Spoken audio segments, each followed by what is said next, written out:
5 or 10 years ago, this application that we're sitting in here recording together in real time would have been kind of oddly crazy, right? Like we wouldn't have been able to do this as effectively at the time. So our expectations have changed a lot, but the way that we're engaging with each other is wildly different now than it was 2 years ago. I expect to be able to interact via, chat applications and video applications and all kinds of other stuff with my team, despite the fact that yesterday I was in the office in New York City. Today I'm working from home in my office in central New Jersey. Some other day this week I might be on the road in my car or flying someplace different. We're mobile. Our connectivity is totally dynamic.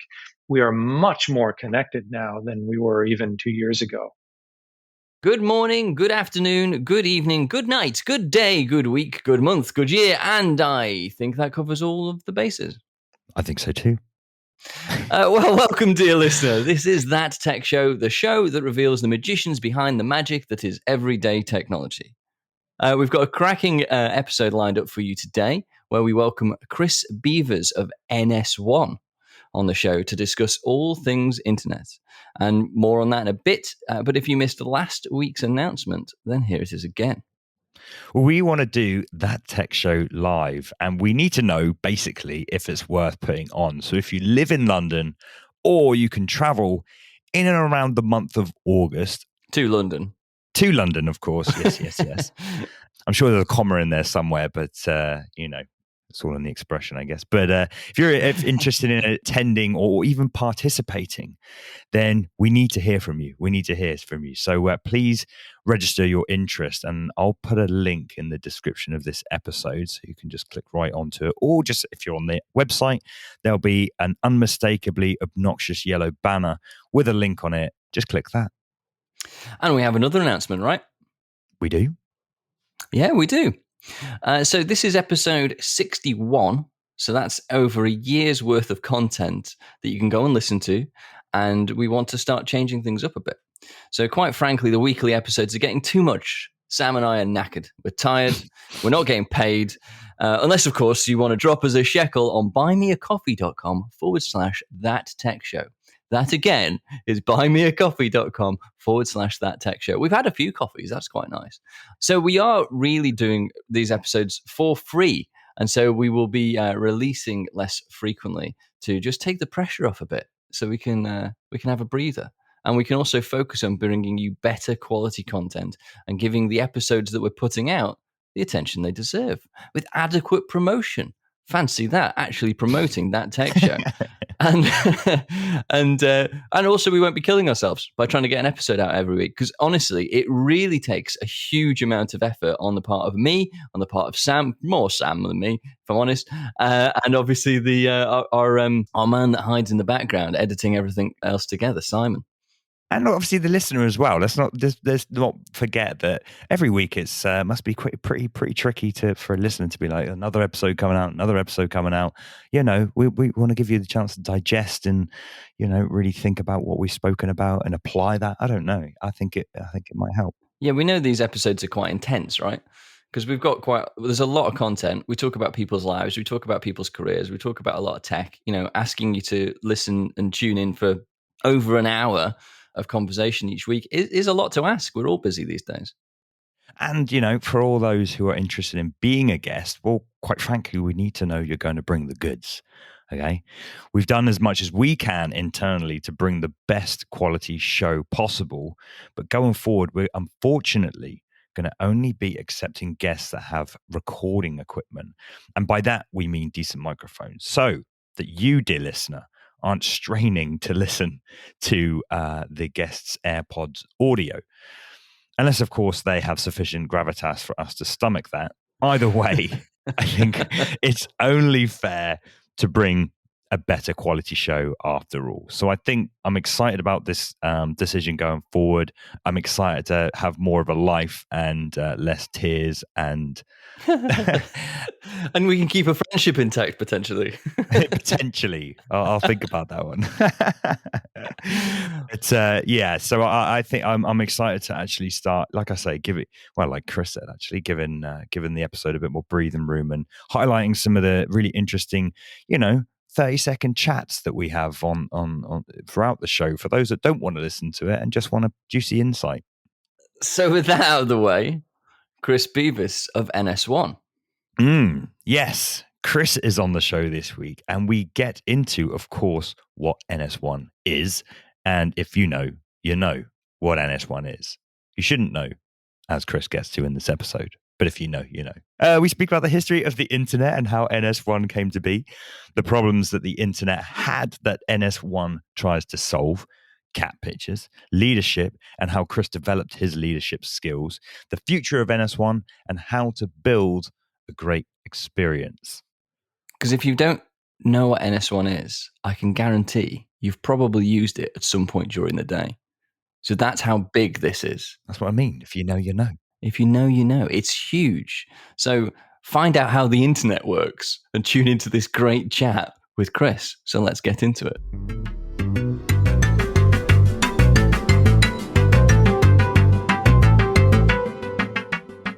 My name's Kris Beevers. I'm the co-founder and CEO at NS1. We're a application and edge networking technology headquartered in New York, but pretty global. Been around for about 9 years, and I'm an engineer, so I'm excited to join you guys on the show and talk about tech and startups and really everything in between. So thanks for having me. Thanks for joining, Kris. So NS1, will people have heard of NS1? Some people will have, maybe some of the right people will have, maybe there are customers, but most people will have not heard about NS1. And the reason is we're not Airbnb, right? We're not Slack or Pinterest or something like that. We are, a substantial tech company, a startup that's grown over many years, but we're what I call an infrastructure startup, right? And that means that we underpin a lot of what we all do on the internet all day, every day. But if you hear about us, unless you're our customer, that's usually not a good thing, right? That usually means we mess something up, right? And a joke I often make is, if our company's having a bad day, I have to go on CNN and explain myself, right? And so, generally, we're a little under the radar, except in the right circles, right? People who are building applications and networks that make the world work, they know NS1. So how many people are likely to have used NS1's services without knowing that they're using them? Everyone.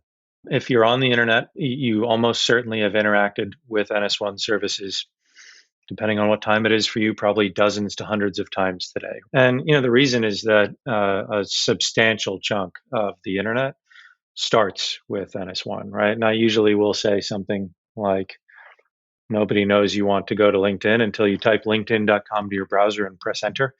And at that moment, you're interacting with our services, right? And just to give you a sense of some of what we do, we grew up providing what's known as authoritative domain services to major applications on the internet, and that means that we're the system of record for those domain names, like in that example, LinkedIn.com, and we're the system that ultimately you're interacting with to figure out, what is the IP address of LinkedIn.com that I should actually go and connect to consume that application or that service. And we provide that service across a whole bunch of sectors or segments, right? And certainly SaaS applications like a LinkedIn or Dropbox or something like that, consumer applications, so streaming media, or if you watch live sporting events or things like that, very often we're providing those services, consumer apps, and also other infrastructure companies, right? And so, many of the companies that underpin the internet are underpinned in some way by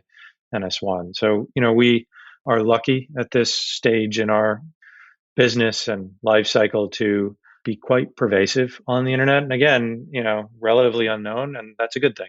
Generally that means we're doing okay. So how long have you been around as a company? Yeah, this is our ninth year of existence, and as tends to happen with these things, we've worked on the technology a little bit longer than that, right?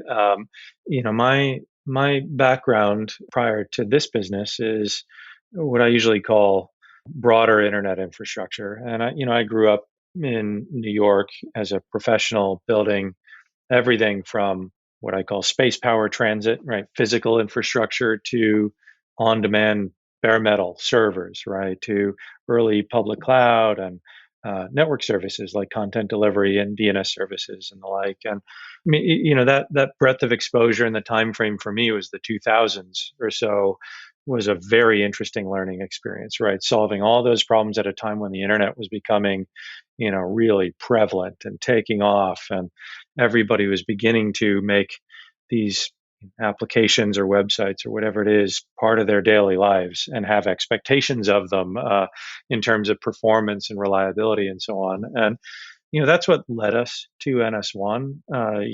Way back, in the 2011, 2012 timeframe. This recognition that the internet was so important to our lives, that everything on the internet starts with a domain, and that there's a lot of leverage to being smarter about how we connect you or I with the applications that we want to actually go interact with, so that we have great experiences. And that's been our purpose ever since. Yeah, I think that's really interesting that you're sort of focusing in on the late 2000s, I suppose, because you're right. I mean, there was a lot of internet out there before. I'm not sure if that's the right phrasing, but there we go. Um, but it's I suppose it's late 2000s that we've started to look at like early bits of streaming media, I suppose. Obviously, YouTube's what, 2006? So that's the growth of people starting to look at content online and demand more from the internet, I guess. I'll frame it up in a couple of different ways, right?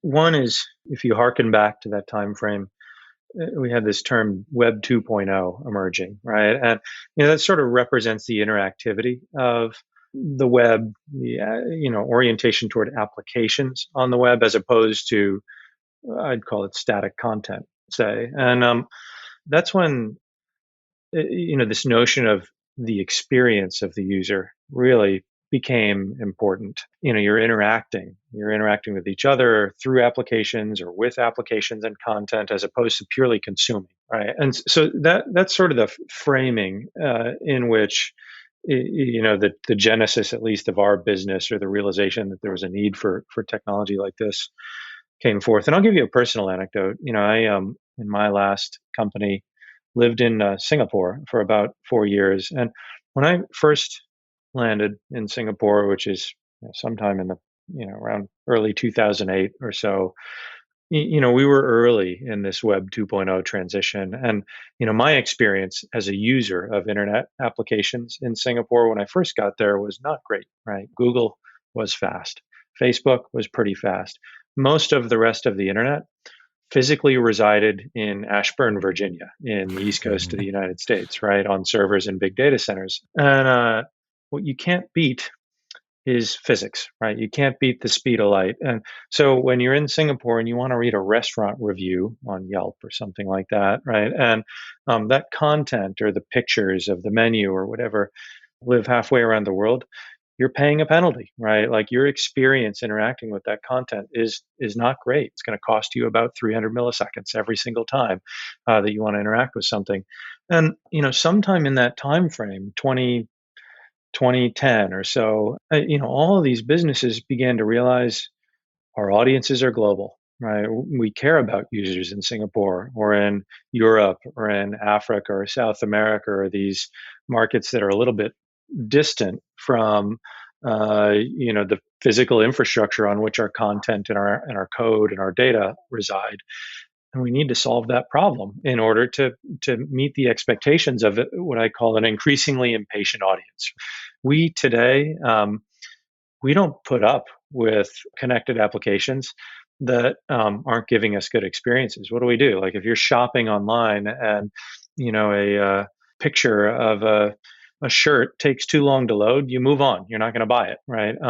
That behavior was emerging in that time frame. These expectations were being set, and that led to investment in these internet companies toward user experience and providing these great experiences. And that's what ultimately led us to start NS1. We saw this opportunity in the domain to be smarter about which infrastructure, say for Yelp in that example, or LinkedIn or others, is going to provide you, Kris, the best experience right now, knowing where you are and what your internet is like at the moment, and what options the application might have for you to go interact with it and consume its content. So that's what led us to it.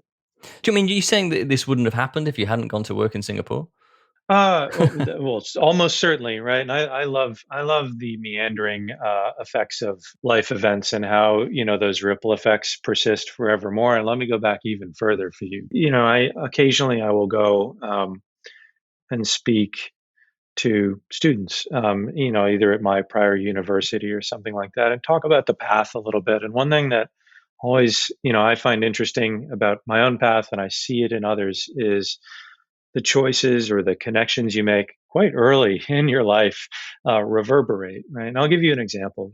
My first startup. I'm a startup person. I've been doing startups for quite a long time. My first startup was in 2000, actually. The very first .com boom, and doesn't really matter what it was. It was file sharing when you could get away with that kind of thing.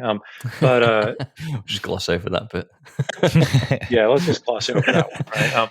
I took a year off from university and decided to do a startup. And, I was lucky enough to work with some brilliant young people who ultimately went on when that startup did what some startups did in that era and went out of business to do other things, right? I went back to school and I did, degrees in different, technology areas and so on. But some of the colleagues that I worked with continued doing different startups, including in internet infrastructure. And interestingly, a friend that I met doing that very first startup back in 2000 founded a company called Voxel. And Voxel, despite the name, was not a computer graphics company. He was a computer graphics nerd starting an internet infrastructure company. And that is where, I went to work after I finished university 7 or 8 years later, because his company that he started had grown and evolved. And he was Singaporean, as it happens. And he really wanted to open a footprint in Singapore. And I said, I would like to do that. Right. That personal connection persists, actually. We eventually sold that business. And this person, his name's Raj, a very good friend of mine now, helped invest in NS1 at the start of this company and helped me get started with it. I invested in the first round of funding for his new business. And some people on your podcast might know it. It's called Grafana. Grafana is a Oh wow, yeah. open source observability company that is an absolute powerhouse. And Raj has built an amazing company on his own. And we circle in each other's orbit to this day. 20 something years later. And so those ripple effects really persist. And for me, a lesson from that is how important the relationships you build can be to your life, and to the things that you want to do decades on. Yeah, I think that's really important. I think the power of networking is definitely something to bear in mind. Hmm. Yeah, I've been working with the same people for the last decade as well, I think, really. That's right. Yeah. So what exactly was this gap then in the market that you'd spotted? I mean, how did you, because there's a solution to the gap that you'd spotted, that it was going to take you a long time to download that content from Singapore. How did you come around to solving the problem that solved the gap, if that makes sense? Well, yeah, that's right. You identified the problem there. And let me break it down a little bit, actually. First, we've touched on Voxel, right? The company that I was working with. And, among many, many pieces of technology that we built in that business, I was responsible for a global, what's known as a content delivery network, right? So we were solving that really acute problem very precisely. I usually use cat pictures as my example because the internet in 2008 was mostly about cat pictures, right? And our job was, when someone wanted to look at a cat picture online, make sure they got it from the right infrastructure in our content delivery network so that they'd have a great user experience. So we had to solve this problem, right? And the way we did it is placing infrastructure strategically all over the world and purchasing connectivity strategically all over the world, so that we knew that we were within some number of milliseconds of basically any human that might want to get a cat picture from our network, right? And then, It's a very important service that you're providing. yeah, I mean, cat pictures underpin the internet, believe It's me. absolutely true. They're at the core of the internet, pulling at that ball of twine. Still today, right? Like, and when I need to relax at the end of the day, I scroll through cat pictures, right? And and so the way we tackled that problem, and let me restate the problem now with some a little more technical depth. We had servers and connectivity all over the world. You could get cat pictures from any of it. You, Kris, wanted to get a cat picture. Which of our infrastructure was best for you to interact with to get it with the best experience right now, right? And today we have a name for that problem. We call it the traffic steering problem. At the time, we didn't have that name, but we had to figure out how are we going to solve that traffic steering problem, for our content delivery network. And we tried a lot of different things, and it almost doesn't matter all the things that we tried because what we landed on was this recognition that this pervasive technology underpins everything on the internet, and that is the domain name system, right? The DNS is what we call it. And it comes back to what I said earlier, right? No one knows you want to go to LinkedIn, so you type linkedin.com to your browser and you press enter. And almost every website or application or content or anything on the internet that you interact with has those characteristics. It starts with the domain name lookup. And what that tells me is there's an awful lot of leverage in that domain. Right? Now, let's just talk a little about what the DNS really is. Right? We often think of it as like the phone book of the internet. Like here in the States, we'd call it the white pages. You flip through the old phone book, you find the name of the person that you want to interact with, and next to that is the phone number to call. And DNS is that for the internet, right? You type in the domain name, and DNS's job is give you back the IP address that your computer can speak, that the routing protocols of the internet know how to get you to go connect with, to interact with that application. In the 2000s, the DNS was mostly what we'd call static, right? It really was like a phone book, right? You type in linkedin.com and there'd be an IP address somewhere out there that you wanted to get back. And I think the basic recognition we had in Voxel solving the traffic steering problem for people to get cat pictures from our CDN was, why is it static? Why can't we be smart and recognize, oh, Kris is asking us from this particular ISP in London about this cat picture, and we happen to have an IP address of a server in London that has good connectivity to that ISP. Maybe we should give them the IP address of that server, right? And maybe me, Kris, over in Singapore, connected via Singtel, have some different characteristics. And by the way, we have a server in Singapore that's connected to Singtel. And so perhaps we should send me that different IP address when I type in the same domain. And that's it. That was the basic realization, was like we can be a little bit smarter and answer differently depending on who is asking and what we know about them, in this protocol, in this domain name system that everything on the internet speaks. So that was a really long-winded way of saying we solved this problem in that particular context in our last business. And now let's talk a little bit more about what was happening in 2010, 11, and 12. The internet was becoming applications, right? And you're starting to interact with people on social media and interact with, dynamic content through applications. And so no longer was it just cat pictures, right? You wanted to have these great experiences with cat videos, I suppose. Yeah, cat videos, right? Yeah. Code data that was, much more voluminous, that was dynamic, right? And all of these services were recognizing, oh, I've got Kris in London and other Kris in Singapore, and they matter to me. So I need to put my code and my data, not just my cat pictures anymore, close to those people. And now I have the traffic steering problem, right? And so this traffic steering problem started to emerge and generalize and become really important to kind of everything that was happening on the internet.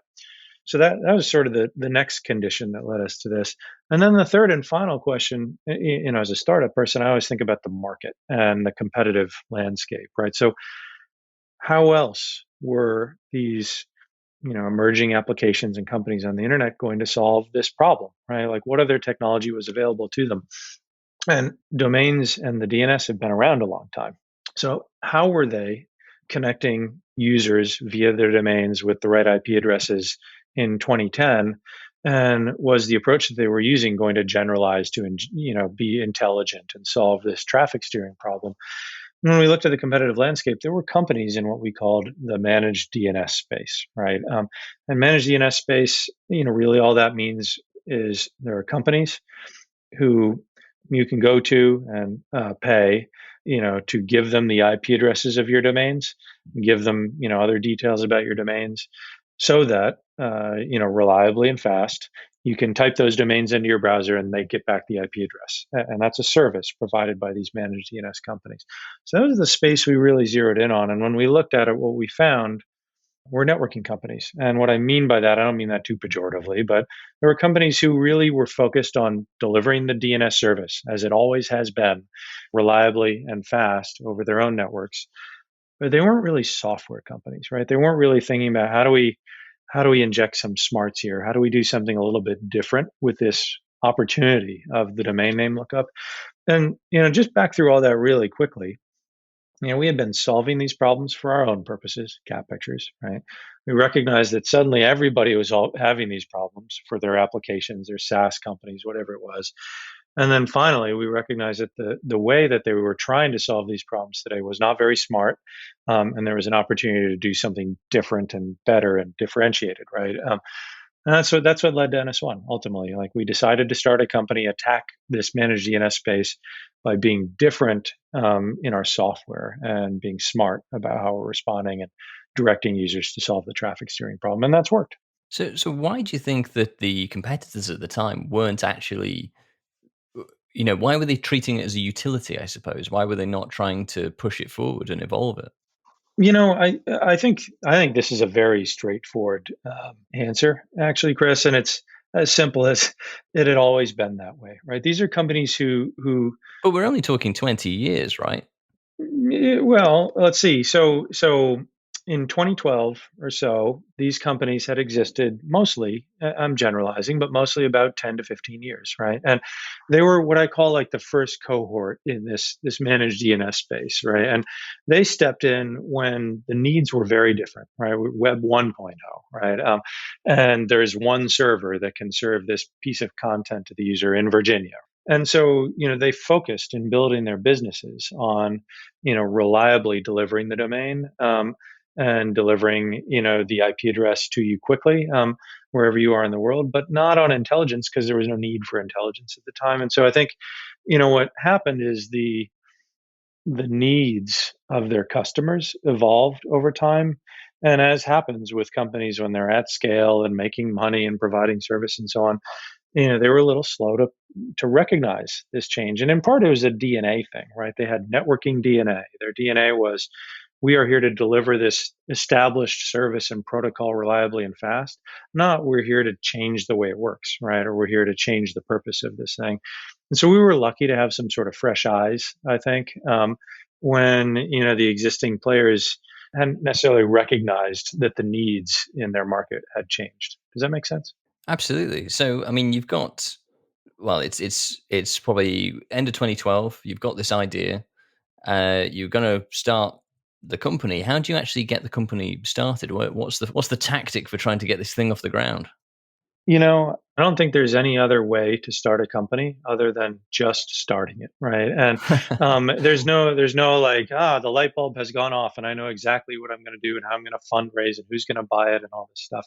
You really just get started. And so the real story for NS1 is, I had some colleagues I had worked with for many years who had experience in these areas, and we knew we wanted to start something, right? And, while I can give you the 1, 2, 3 story of NS1 really clearly today, it wasn't that clear at the time, right? We explored all kinds of different ideas and things that we had learned and opportunities we saw. We landed on this one as that seems interesting and potentially relevant, and maybe there's a real opportunity here. So let's go figure it out, right? And there's a true story about NS1, which is that I sat down in a Starbucks with one of my co-founders, my CTO John, and drew on a Starbucks napkin, a path for our business. And somewhere in some folder, I have this napkin still. And then we started to go down the path. It's as simple as that. We sort of took the leap. We said, let's go build something, right? And what we built first was just a little bit of code, right? Just for ourselves. Like, let's see if we can solve this problem for our own side project domains and deliver them via some new technology, and then let's ask our friends to do it and learn from that a little bit too. And at some point you say, okay, this is working non-commercially for ourselves, for our friends. We've built some technology and so on. What's the business opportunity? And we were wrong about it, by the way. We thought, the business that we were going to build was going to be for developers and small startups and small companies who were building new things from scratch. And so, somewhere archived, I have a copy of an old website that we had, the first one, or we had. I'm sure you've seen these pricing plans for software as a service companies, small, medium, and large, or something like that. And our small was free, and our medium was about $5 a month or something, and our large was $20 a month or something like that. We thought an individual developer is going to sign up, and they're going to want more of this traffic steering, and they're going to pay us $20 a month. And it turns out that the technology we built was really for the biggest and most important applications in the world. And our first customer paid us $6,000 a month. Wow. And then we deleted the website. We said, well, we were wrong about that, right? Let's do more of those. And there are different dynamics, obviously, right? Companies that pay you $6,000 a month are fewer and farther between, right? And so your sales and marketing and so on is very different than it would be for individual developers who are going to pay you $20 a month. So we had to really rethink, how are we going to build a company around this thing? Who is it for? What do they need? And we're used to seeing in the news and in the media and on social media and so on, we're used to seeing these startup success stories, right? Somebody raised $100 million on a $2 billion valuation. Oh my goodness. What we don't always hear about and see is the reality behind how that happened. And invariably, when you inspect, the reality is years of slog and hard work and effort to arrive at, those cool fundraising stories. For us, we worked on our business and those early learnings and pivots and changes and so on for probably about 3 years before we were ready to raise institutional money and really begin to scale up a business. So, those early phases where you're being really scrappy, you're surviving on ramen noodles, right? And trying to figure out what kind of a business are you going to build. Those for me are some of the most fun phases, fun creative phases of building a business. Because after that, you have customers. And I love our customers at NS1, but customers require you to service them. They have expectations. They have requirements to be met. And so now you've got to look after your cats. you have to look after them, right? And you have revenue and employees and everything else, right? So those early stages are when you're really the most free and have the most flexibility to be creative. But of course, I don't regret the business that we've become either. You get started very scrappily, and then you grow from there. So going from that idea or that business plan that you've drawn out on a Starbucks napkin to 3 years when you're raising your first round of money, how quickly did you realize that there was actually some legs in this business and it wasn't just something that you and your friends were going to consume? Because you talked about that 6K customer. How long was it before you got that first 6K a month customer? Well, I'm going to harken back to something we've talked about already, which is, the personal network, right? And here's another data point to that end, right? I had worked for 7-8 years in the previous business that we talked about, building content delivery networks and all this other stuff. And when we exited that business, and just to not be mysterious about it, we sold the business to a larger player, right? There was a diaspora, right? Myself and my co-founders went on to found NS1, but others that we worked with for many years went on to take on other roles in other kinds of companies. And, in starting NS1, those were all the people we called and said, do you have some domains that you could put on this thing? Because we're trying to learn how to solve this problem. And we like to see if it's valuable for you and so on. And some of them worked at other companies that had these problems, right? And so, I touched a few moments ago on that first customer that we found, $6,000 a month. And that's how we found them, right? It was somebody that we had worked with in the past in our network that we had engaged with. And, The way this actually happened was not as proactive as I make it sound. In fact, we asked this person to put some personal domains on our platform and help us test the technology and so on. And they watched it for a little while, and then they called me one day and said, "I have this problem in my company, and I needed to solve it by next month. Are you ready?" And just to go a little further into their use case, this is 2013 or so. In 2013, a really big segment on the internet was ads, right? This is when everyone is trying to figure out how to make money from their web applications. And so ad services, and online advertising was a really emerging startup segment, and companies were growing really fast. And you can imagine there was a lot of traffic for these ads, right? And we talked about cat pictures a few minutes ago. An ad's not much different from a cat picture, right? If you load news website, for example, the way they make money is by showing you ads that are relevant and showing them to you fast, because it turns out the faster they get the ad in front of you, the higher conversion rate they have for you clicking on the ad, the more they get paid, right? So the problem that this person from our network was solving was delivering ads reliably and fast to global audiences, right? So that maybe sounds a little familiar. It's no different than the cat picture problem. And they needed traffic steering technology to do that effectively. They had tried to build it themselves, and had struggled with that, knew we were building a business here, had experienced the technology personally. And they had an acute need. They said, we need it in September, and this is August roughly, and we were not ready, right? Not by any way, shape, or form were we prepared for the volume of traffic of a big ad provider. For somebody to be paying us $6,000 a month, and for us to be critical to their business. But in a startup, you never say you're not ready. You say, of course, we'll be ready in September. And then you get ready by September. And so that's exactly what we did. And we still, the moment they went live on our platform, were not what I would consider ready in retrospect. But we made it work, right? And we had to be very scrappy and attentive and focused. And then there was another one, right? That the first customer told about NS1, and then there was another one, and then there was one that wasn't in advertising, and that referral network and those initial proof points of those first few customers, really mattered for us, and it all comes back to that network and to some luck. It sounds like you didn't really have to fight to get the business. It was a service that people just wanted. And that's when you really know you've caught, the startup-y term that I use is lightning in a bottle. You've caught lightning in a bottle when people are coming to you and saying, I have this problem. I can't find a solution elsewhere. I hear you're working on it. Help me, please, right? And, we use the term product market fit sometimes in startups, right?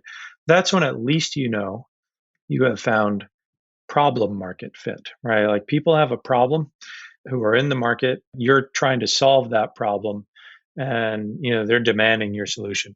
Product market fit is when you've solved the problem and proven that it works and they're getting value out of it, and that's much harder than problem market fit. But that's exactly what we found. Have you bought any domain names recently, Sam? I'm a developer. That's one of the trademarks of a good developer, isn't it? Domain hoarding? Just in case. Is it hoarding or is it squatting? When does it move over? If you haven't built your project for it in the last 6 years, it becomes squatting. That's fair, I think. Yeah, it's hard to get a good domain name. It's like choosing a feature branch name. Oh, that's easy. No, it's not. In comparison to trying to start a business, pick a domain name, all of that sort of stuff. It's very complex. So where do you go then? Where do you buy your domains? The best place I've gone is Namecheap. That's what I use. There you go. Probably the cheapest and the most easiest way to filter out different types. So you can filter out by obviously geography, but also entertainment, sports, all these kind of things. Very easy to find at least the category of domain name you like. I would say that it not just has the widest range of domains that are on offer at good prices, but actually when you're administering the domain name and you're trying to set up all your MX links and your A links and all that sort of stuff, A records, there we go, C names, all those sort of things, it has probably the best descriptions for how to make the changes, and it's the easiest to edit, in my opinion. Yeah, I genuinely go to Namecheap for all my domain names, except that tech show, we'll be honest. Well, actually, we should move it across, I suppose, because the thing is, it doesn't use cPanel, which seems so heavily embedded in about 15 years ago. Yeah. And the hosting as well. They do hosting. They do a lot of things, Namecheap. It's not just domain names. Yeah, I have used the hosting, but only very briefly. For me, and most developers, I guess, it is just the ease of finding a domain, setting it up. If you're a business owner as well, you're trying to figure out what the right name is for your company, and then you're trying to search for it online. I think Namecheap's a pretty good way to go and find very quickly whether you can have a domain, a business name, etc. that all works. When you find one, you can buy it and you can set it up quickly. That's why I use Namecheap personally. Yeah. One-click setup on WordPress websites, hosting. They do the email as well, so they can do all of that. Honestly, it's a one-stop shop for all that kind of stuff. You sound like you're selling it now, Sam. So I'm not. I genuinely use Namecheap, and I found it the cheapest and the easiest to use, so I don't go anywhere else. So if you have got a business idea, then now's the time to take action. The first piece of action you can do is buy your domain name. Well, the first piece of action is to take a look in our description for this episode, or head over to thattech.show and click the affiliate link so that when you start using Namecheap, we get a little bit of a kickback. There we go.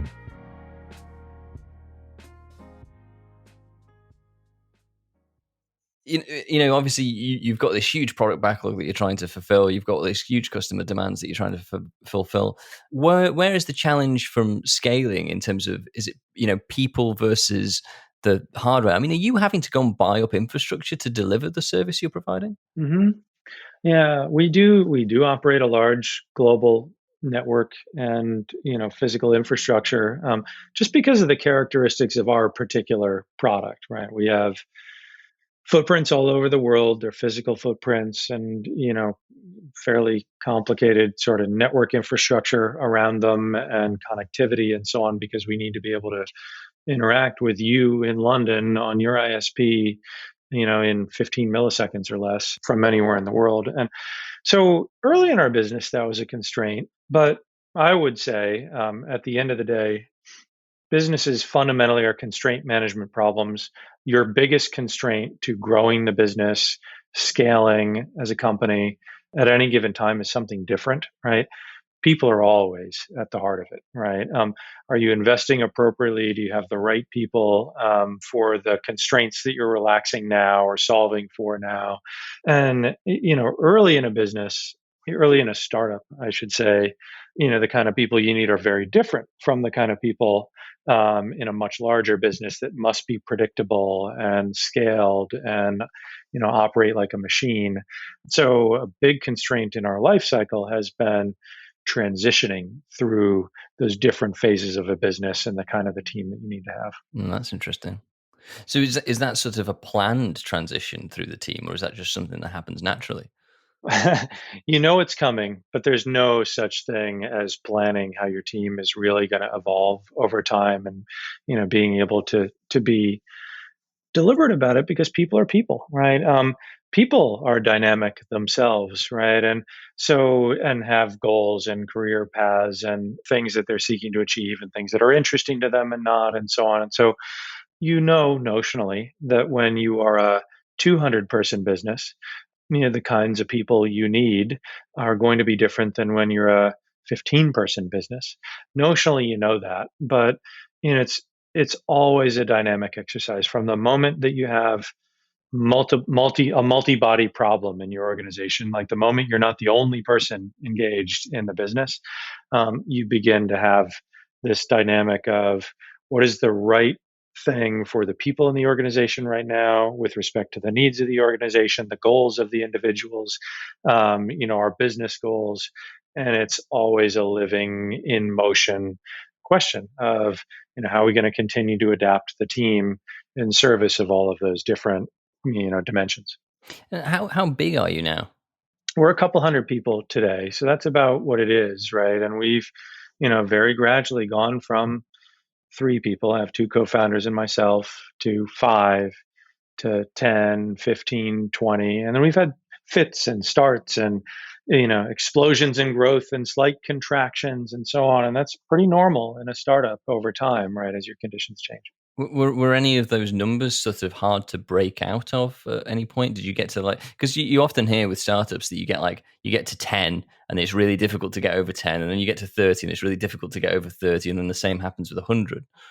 So yes, is the short take. And I'll call out a particular phase that I think is really an interesting time frame for startups. And it's when you go from the 20, 30, 40 person company to something beyond that, that the dynamic fundamentally shifts, right? And the dynamic when you have 20 people is you can all be in a room together. You really can.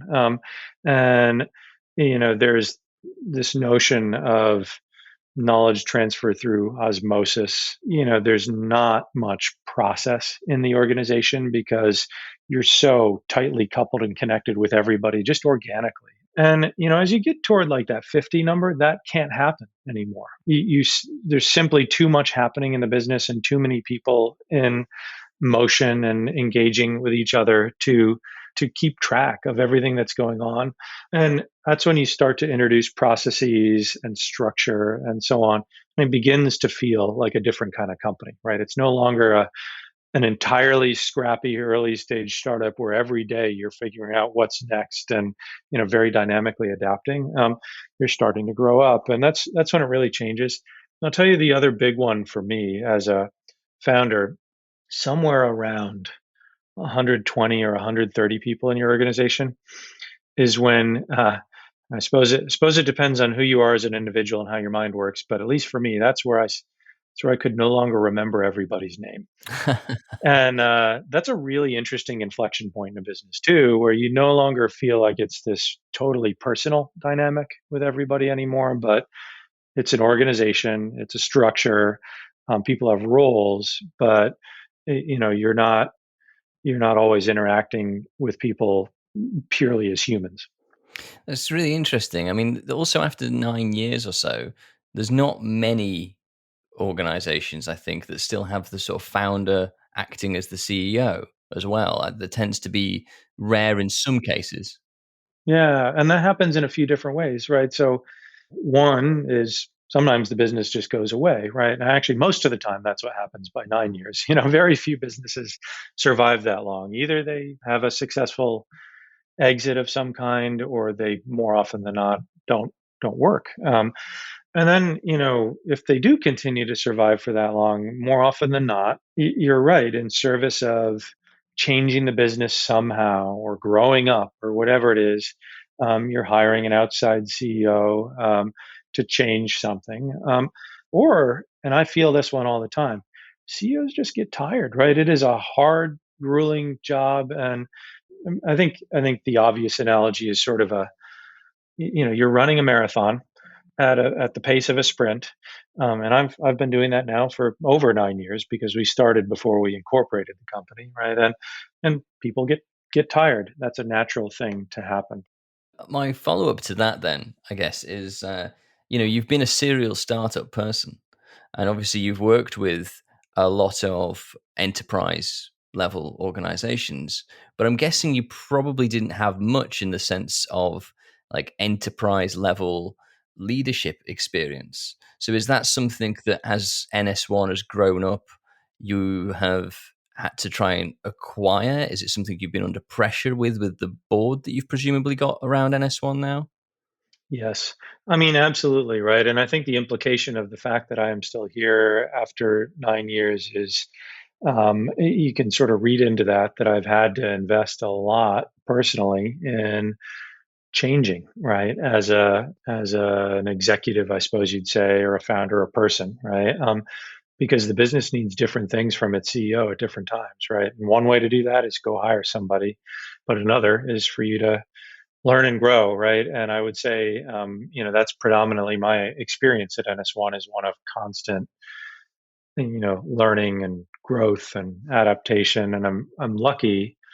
You mentioned our board, right? I'm I'm very lucky to work with a board, a lot of investors, but also board members who are not investors that we've brought in, which is invested, I suppose you'd say, in my growth and development, and has really helped me to that end. But it's also a deliberate exercise, right? I spend a lot of time, almost every week, very explicitly focused on what do I need to do differently to be what this company needs me to be, now or into the future. We invest in coaches, invest in mentors. We bring board members in specifically to help with that purpose. And part of why, and I'm very biased in this, but part of why I believe that is valuable, at least for our company, is founders have something that hired CEOs don't, which is the vision for why they started the company, the usually I would say the enthusiasm and energy for pursuing that vision, and if I may say so, some gravitational pull because of that energy and that vision. And I think our calculus, at least so far, and it may not continue this way forever, is it's worth the cost and the effort of growth and development as a leader, executive, or CEO, or whatever you want to call it, to retain that benefit of kind of the founding vision and the energy around it. And I think you see that in much more out in the open companies that we all know, where the founder remains in place, right? You see it in even in places where that's changed ultimately, but Apple with Steve Jobs was a very different place than Apple without Steve Jobs, right? That founder passion, I think, matters a lot. Or dare I raise the specter of Elon Musk, right? He is a passionate and energetic founder and leader, and without him, his businesses would probably not be the same, right? So, that's why I believe it's worth that investment and energy and that sort of growth. In this transition of becoming this leader, what was the most difficult thing you had to kind of reconcile with or learn on your journey? I have a very easy answer to that, and you even hear me sigh, and thinking about it, and preparing to give you my answer. And I'm going to harken back maybe 4 or 5 years ago.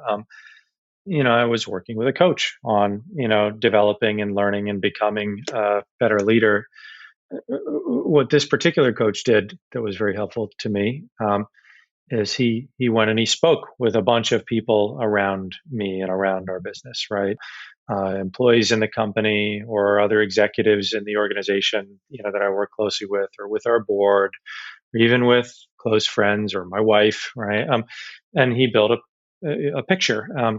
And he came back to me with an assessment, and his assessment focused on one thing, which he called my greatest strength and my greatest weakness, and it's really stuck with me. And it is loyalty. And one of the hardest lessons for me in the business has been getting comfortable with the idea that we talked about this already in some ways, that the needs of the business change over time with respect to the people who are in the business, and the needs of people change over time too.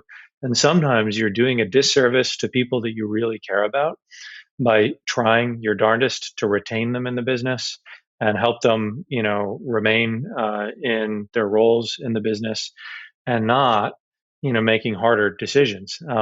And that's been a really tough lesson for me to learn, because I am someone who's very naturally, loyal to the people around me, who wants to, make the people around me feel good, right? Feel valued, feel like they're having an impact, and so on.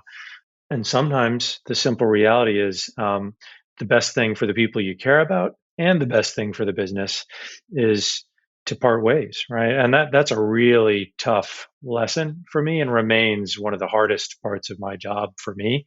There are CEOs for whom that's an easy thing to do, and sometimes I envy them. Mostly I don't, because I also see that, and this is to what I mentioned, the coach found, it's a great strength too, right? People follow leaders who are loyal to them. But it's interesting to me and has been a big lesson as well that something that is a big strength and that can lead to positive outcomes in a business can also lead to negative outcomes or when over rotated to, or can be a weakness as well. Yeah, Kris, do you want to bring it back to the DNS stuff then?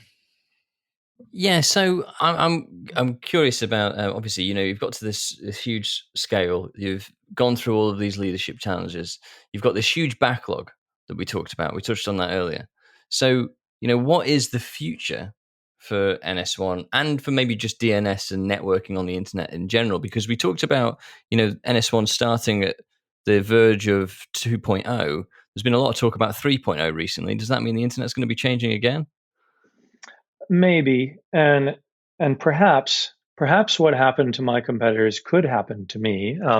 But what I will tell you is I am not personally too rotated to what we now refer to as Web3 or crypto, I suppose would be another label. Yeah, it's not really my world. And because the internet runs on DNS and crypto happens on the internet, we certainly interact with what's happening in that corner of the world or the internet, but it isn't what consumes me. And instead, I'll tell you what's changed for us over 10 years or so is, more of what led us to start this business is happening in some new and interesting ways, right? And let's just use the last couple of years as a good example for us to draw on, right? What happened over the last couple of years? Well, a global pandemic. And what happened for the way we all connect and interact and work together? Well, it got more complicated, right?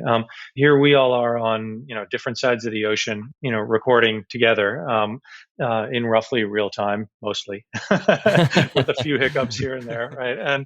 And what are our expectations? Our expectations are those hiccups are kind of annoying, right? They shouldn't be happening. And 5 or 10 years ago, this application that we're sitting in here recording together in real time would have been kind of oddly crazy, right? Like we wouldn't have been able to do this as effectively at the time, right? And so our expectations have changed a lot, but the way that we're engaging with each other is wildly different now than it was 2 years ago, right? I expect to be able to interact via, chat applications and video applications and all kinds of other stuff with my team, despite the fact that yesterday I was in the office in New York City. Today I'm working from home in my office in central New Jersey. Some other day this week I might be on the road in my car or flying someplace different. We're mobile. Our connectivity is totally dynamic. We are much more connected now than we were even 2 years ago, right? Everything we do is online and via these connected applications. Businesses are moving, quote unquote, to the cloud, right? They're going through these transformations. So our expectations are super high of connected applications. Our tolerance for failure is super low. And the complexity with which we're interacting with these applications and with which these applications are being built has exploded. And all of it is happening over the network. So that's what's changed, right? The importance of what we are doing has multiplied. The complexity in which we're operating has multiplied. And the expectations on technology in these areas has multiplied. And our business has changed quite a bit from, steering traffic for cat pictures and, emerging distributed applications. Every application on the internet today is distributed, is dynamic, is complex in its footprint and needs technology like NS1. So that's been great for business. But I think our vision is quite a bit bigger at NS1. And, I often talk about our purpose as connecting the world's applications and audiences, right? And all of us are part of what I call the audience, right? We all interact with these applications all day, every day. And to connect the world's applications and audiences, you can't just sit at one end of that equation, right? We've grown up as a business by providing these domain services and traffic steering technologies and so on to the applications we all use every day. But a lot of our investment these days and our growing backlog, right, is in service of changing the way the networks we all connect through work as well, right? And a term that I can't believe we haven't managed to get to yet, but now I'm finally going to evoke for you guys that, I think is important to what we're doing on the network side of our business is edge, right? And we all talk about the edge computing and edge everything. What edge means to me, it harkens back to some of these trends we just talked about. It means what's happening, all the way out where the devices are, where the data is, where the humans are. If you go in a coffee shop today, I won't use names, but say you walk into a green and brown coffee shop from a global organization that we all know and love, and you think about how you buy coffee from them today versus how you bought coffee from them 5 years ago, that's changed, right? You probably, buy it in the app so that it's there waiting for you when you get to the store. So there's connected applications in the mix.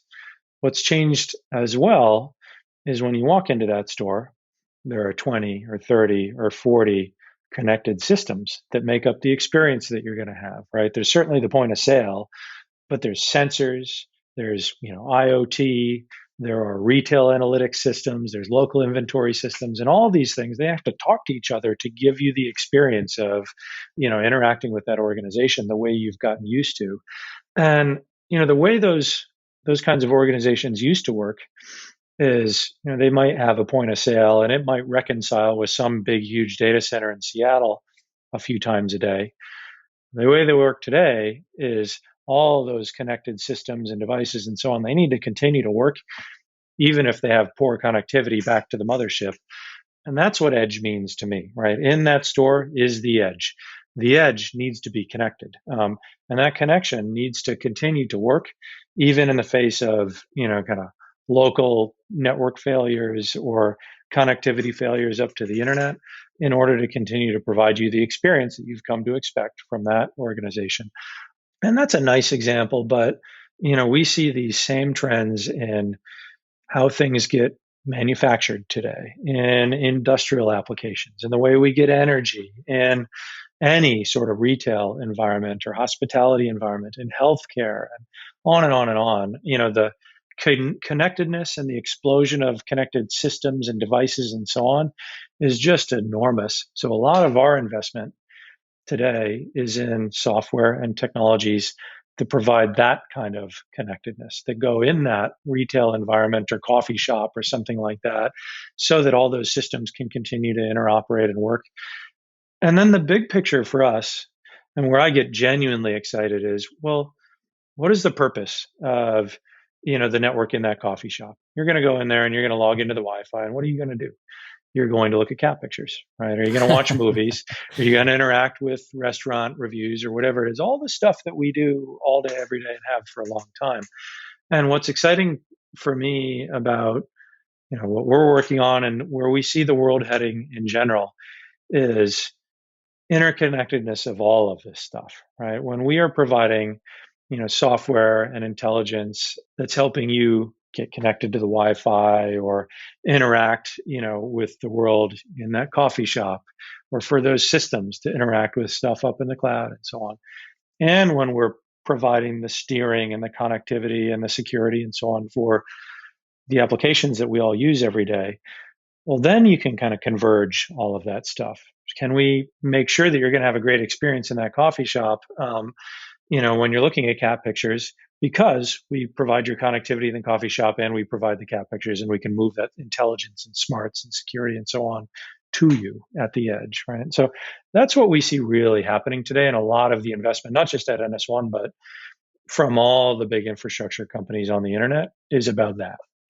So with obviously, the desire to get that edge computing more tightly coupled and obviously fault tolerant, I suppose, if you're having those network outages, how are you actually getting involved in that? Are you providing software or services to actually sit on IoT devices? Is that where you're like moving away from the sort of centralized piece and try and put things into the edge, or? Yes, is the short take. And I'll break it down to two buckets. The first is networks have always had systems and services that make them work. When you connect to your local Wi-Fi router, you're connecting to a network, right? Your network in your house, and the Wi-Fi router is providing presumably a lot of those services, like DNS services that enable you to go out and look up the IP address of LinkedIn.com, right? Or DHCP services, the systems or the software that's giving you an IP address on the network. And there are other services like that that make your network work, right? So one of the things that we're doing is providing those kinds of services now farther out at the edge inside the coffee shop, right? So that the IP camera and the retail analytics system and the point of sale can all talk to each other over the network and remain connected, even if that network itself gets disconnected from the internet. So that's one place that we go. And go ahead, Kris. But how are you actually providing those? Are you providing them like on the router itself, or as part of? And that's the second piece of my answer, which is such a great question. And the answer is yes to all of the above. And let me give you a belief, right? We believe that probably most of the organizations we work with, like the coffee shop, they have a lot of infrastructure in place for their networks already. They've got a router. They've got IoT devices out there in the wild. These are the things that need to interact over the network and make up the network, right? Our technology should be able to live alongside or on top of those things and make them smarter, unlock what we think of as control, traffic steering, optimization, security, reliability, are capabilities we should be able to add on top of the existing footprint. That's not the only approach to bring smarts to the edge or improve networks at the edge.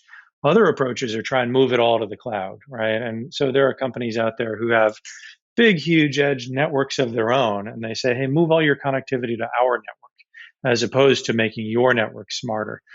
Our approaches make your network smarter. Others have, cloud approaches. And then you asked a really insightful question, possibly without realizing it just a moment ago. All the way at the edge is a device, right? Your phone or an IoT sensor or something like that. And that's where real value gets created, right? Like your interaction is with the screen on your phone or your laptop, right? And data is being generated by an IoT sensor in the wild. So how do we move the connectivity and the smarts and the network all the way out to that device?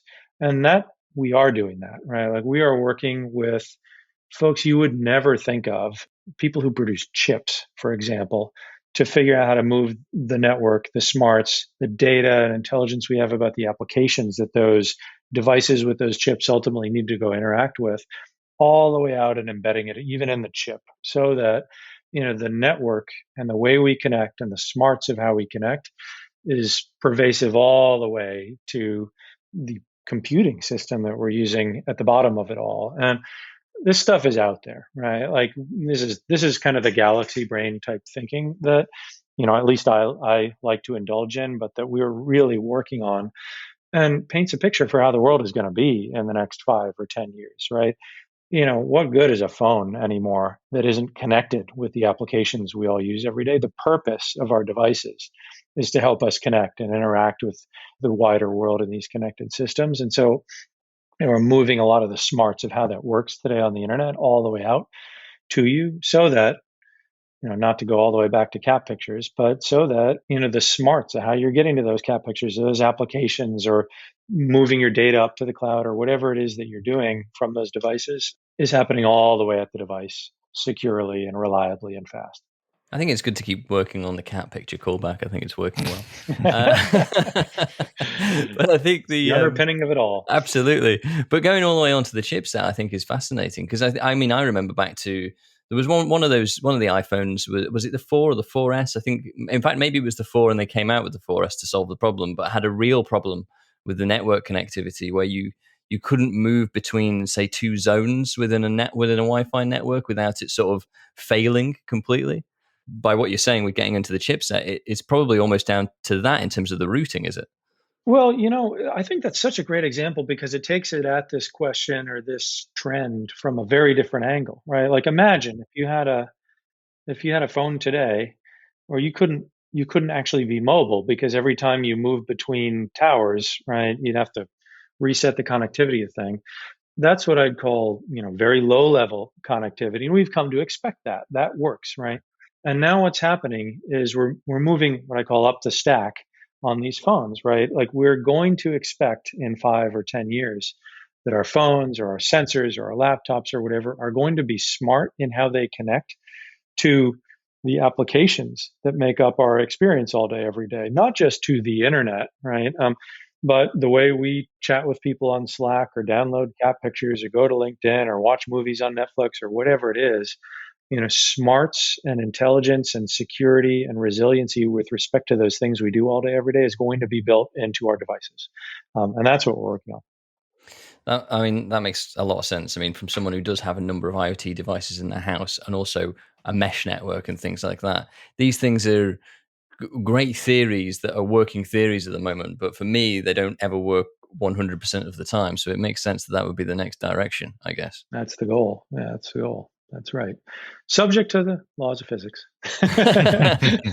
which I have yet to figure out how to beat. So, well, it seems like we may be getting close. I mean, I just to close up, I mean, I want to thank you for joining us on the show, Kris. It's been brilliant. I mean, actually, we started the show mostly because we wanted to talk to, the magicians behind the magic that is the internet and, the world that we live in. And, the example that you gave of the buffering earlier on in the talk, that was one of the main things that inspired me early in my career when I was working on Prime Video for Amazon. Was like, if you get that buffering wheel, people get angry, and it is literally magic. That's exactly right, Kris. It's that, this has been such a fun conversation, guys, because I love to explore all the different angles between the technology trends and business implications. This is how the world is built, right? It's just a fun time to talk through this with you guys. Well, again, thank you for joining us. I mean, I love NS1. I'm a customer in a very, very small fashion. That's wonderful to hear. It's great to have had the chance to have met you and had you here to talk to us. So thank you. Thank you so much for having me, guys. It's been a pleasure.